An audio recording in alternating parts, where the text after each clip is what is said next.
ಸಂಪೂರ್ಣ ಎಲ್ಲಾ ರಾಶಿಯ ದೈನಂದಿನ ಭವಿಷ್ಯಕ್ಕಾಗಿ ಉತ್ತಮ ಏಳಿಗೆಗಾಗಿ ಈಗಲೇ ವೈದಿಕ ಭವಿಷ್ಯ ಯೂಟ್ಯೂಬ್ ಚಾನಲ್ ಅನ್ನು ನೋಡಿ. ಧನ್ಯವಾದಗಳು. ಎಡಗಡೆ ಮಲಗಿ ನಿದ್ರಿಸುವುದು ಒಳ್ಳೆಯದು. ಕಾರಣವೇನು? ಬಲಗಡೆ ಮಲಗಿ ನಿದ್ದೆ ಮಾಡುವುದರಿಂದ ನಿದ್ದೆಯಲ್ಲಿ ಕೆಟ್ಟ ಸ್ವಪ್ನಗಳು ಕಾಣಿಸುತ್ತವೆ. ಈ ಮಾತು ನಿಜವಾಗಲೂ ಸತ್ಯ. ಬಲಗಡೆ ಮಲಗಿ ನಿದ್ರಿಸುವಾಗ ಸರಿಯಾಗಿ ನಿದ್ರೆ ಬರುವುದಿಲ್ಲ.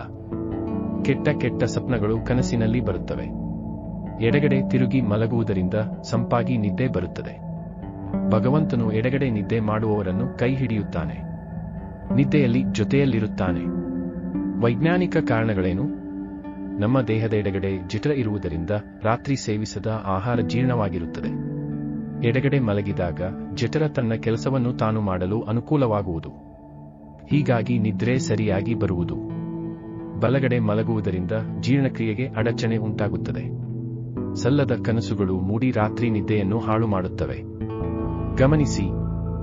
ಮದುವೆ ವಿಚಾರ, ಆರೋಗ್ಯ, ಧನಲಾಭ, ಶತ್ರುನಾಶ, ಉದ್ಯೋಗ, ಮನೆಯಲ್ಲಿ ಶಾಂತಿ, ಸಾಲಬಾಧೆಯ ವಿಚಾರ, ಪ್ರತಿ ಸಮಸ್ಯೆಗೂ ಉಚಿತ ಪರಿಹಾರಕ್ಕಾಗಿ ಕೂಡಲೇ ವೈದಿಕ ಜ್ಯೋತಿಷ್ಯ ಚಾನೆಲ್ ಅನ್ನು ಸಬ್ಸ್ಕ್ರೈಬ್ ಮಾಡಿ ಹಾಗೂ ಇನ್ಸ್ಟಾಗ್ರಾಮ್ ಅಲ್ಲಿ ಮೆಸೇಜ್ ಮಾಡಿ ನಿಮ್ಮ ಸಮಸ್ಯೆಗೆ ಪರಿಹಾರವನ್ನು ಕಂಡುಕೊಳ್ಳಿ.